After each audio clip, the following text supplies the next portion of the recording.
හරි ඔයගලන්ට මේ වීඩියෝ එක ගේන්න හිතුවේ පුතේ 2026 රිවිෂන් ක්ලාස් එක. ඒ කියන්නේ 2026 ඔන්ලයින් රිවිෂන් ක්ලාස් එක ගැන දැනුවත් කිරීමක් කරන්න.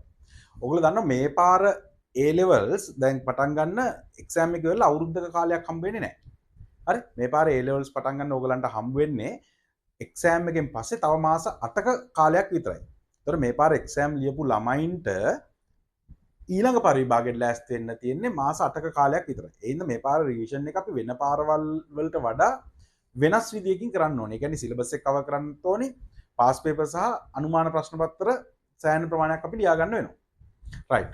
එතකොට අපේ රිවිෂන් ක්ලාස් එකේ SFT වල ඔයගොල්ලෝ දන්නවා පුතේ දැනටම එක්සෑම් දීපු ළමයි හින්දා අපේ සබ්ජෙක්ට්ස් පහක් තියෙනවා. මේ සබ්ජෙක්ට්ස් පහෙන් බයෝ ICT අරුණම ඊට පස්සේ තියෙන්නේ මැක්ස් කෙමිස්ට්‍රි ෆිසික්ස්. මේ ටිකට අපිට කොහොමත් එක්සෑම් පේපර් එකෙන් ලකුණු 80ක් පමණ ප්‍රමාණයක් හරියටම 80ක් යන්න බෑ. ඒක 80කට ආසන්න ප්‍රමාණයක් හෝ 80කට පොඩ්ඩක් වැඩි ප්‍රමාණයක් පේපර් එකට අනුව ලකුණු හම්බ වෙනවා. ඒතකොට මේ පාඩම් ටික තමයි ඇත්තටම මේකේ හරය විදියට තියෙන්නේ. ඒ කියන්නේ මේකේ අමාරු දෙයකට තියෙන්නේ මේ පාඩම් ටික. ඊට අමතරව බයෝ එක පාඩමක් තියෙනවා. ICT පොඩි පාඩම් හතරක් තියෙනවා. ඒ කියන්නේ ICT ටික නම් අපිට එක දවසින් වගේ කවර් කරගන්නත් පුළුවන්.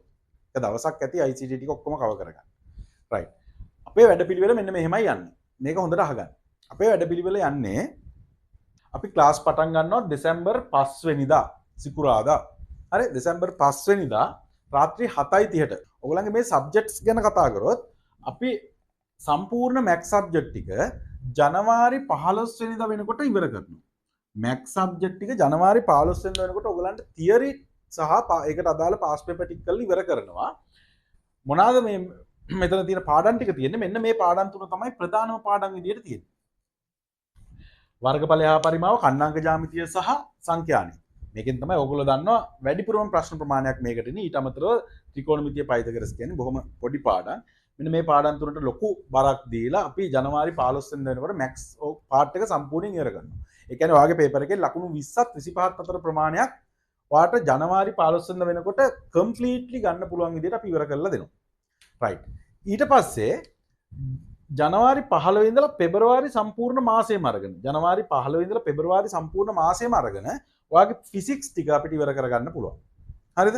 ෆිසික්ස් වල මෙන්න මේ පාඩම් ටික තමයි ඔයාට තියෙන්නේ. ඔයා දැන්ටම මේක දන්නවා. මෙතනින් ලොකු පාඩම් තියෙන්නේ මොනවාද? බලය, කාර්යශක්තිය, ක්ෂමතාවය, ප්‍රත්‍යස්ථතාවය කියන මෙන්න මේ පාඩම් ටික. මෙන්න මේ පාඩම් තුන සහ භ්‍රමණ චලිතය. මේ ටික එකටම යන පාඩම් ටිකක්. ඒ කියන්නේ වෙන වෙනම නම් වලින් කොට ඇත්තටම මෙයා එක පාඩමකට අපිට කියලා දෙන්න පුළුවන් පාඩම් ටිකක්. සහ මේක තමයි ලොකු ඉඩක් මේකේ වෙන්නේ. හරි ෆිසික්ස් පාඩම් ටික වාට පෙබරවාරි මාසේ ඉවර වෙනකොට සම්පූර්ණයෙන්ම කම්ප්ලීට් කරනවා පාස් පේපර් සමග. පාස් පේපර් ටිකත් එක්කම මෙන්න මේ ටික ඉවර කරනවා. ඊට පස්සේ පුතේ කෙමිස්ට්‍රි පාඩම් ටික. ඔයාගේ කෙමිස්ට්‍රි තියෙන මෙන්න මේ පාඩම් ටික කෙමිස්ට්‍රි පාඩම් ටික වාට මාර්තු මාසය සහ අප්‍රේල් මාසය ඔයා දන්නවා අප්‍රේල් මාසේ අවුරුදු දවස් ටිකකුත් වෙනවා.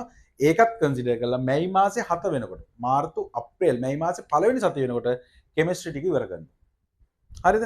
එතකොට මේ මැයි මාසේ 7 වෙනිදා වෙනකොට මැයි මාසේ වෙනකොට දෙසැම්බර් පටන් අරන් මැයි මාසේ වෙනකොට මාස 6ක් ඇතුළේ ඔයාගේ මේ සම්පූර්ණ සිලබස් එක අපි ඉවර කරනවා ICT සහ බයෝ පාඩමත් එක්ක. ඒක කොහොමද වෙන්නේ? හොඳ ප්‍රශ්නයක්. ඒක වෙන්නේ මෙහෙමයි. මේ ටිකට සම්බන්ධයක් නැතුව ඒ කියන්නේ මේ සිකුරාදා දවසට අපේ සම්බන්ධයක් නැතුව අපි ICT ටික සහ බයෝ පාඩම සතියේ වෙන දවසක් වාට දාලා හරි සතිය වෙන දවසක් වාට ඒක වෙනුවෙන් දාලා මීට පැරලලි ඒ දෙක අපි කරගෙන යනවා. පැහැදිලිද?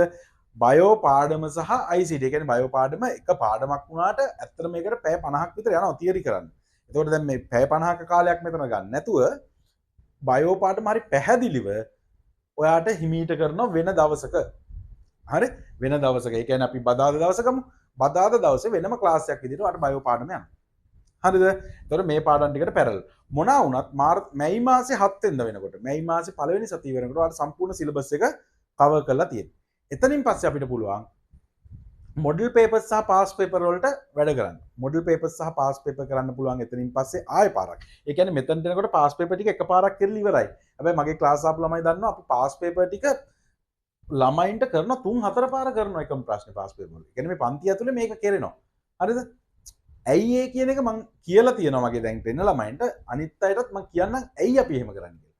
මොඩල් පේපර්ස් ටික සහ ආයෙ පාරක් අපි පාස් පේපර් ටික මැයි මාසේ ඉඳලා ඕගස්ට් වෙනකම්ම කරගෙන යනවා. හරිද? ඕක තමයි වැඩපිළිවෙල. ක්ලාස් එකට කොහොමද ජොයින් වෙන්න ඕනි? දැන් ඕගලන්ට දාන මේ නම්බර් එකට WhatsApp නම්බර් එකට ඔයාලට පුළුවන් කෝල් එකක් දීලා හරි එහෙම නැත්නම් මෙසේජ් එකක් තියලා හරි ක්ලාස් එකට ජොයින් වෙන්න. හරිද?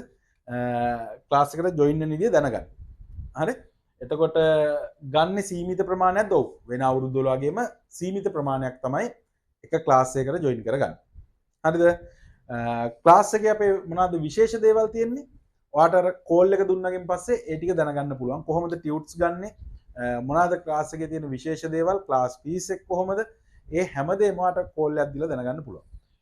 මතක තියාගන්න ඕනේ තමයි මාස 6ක් ඇතුළත ඔයාගේ සම්පූර්ණ සිලබස් එක අපි මේකේ ඉවර කරනවා. රයිට්. පණිවිඩය ඔයගලගේ යාළුවොත් එක්කත් ෂෙයා කරගන්න මේ තියෙන WhatsApp නම්බර් එකට කෝල් එකක් දීලා වැඩි විස්තර ඔයාලට දැනගන්න පුළුවන්.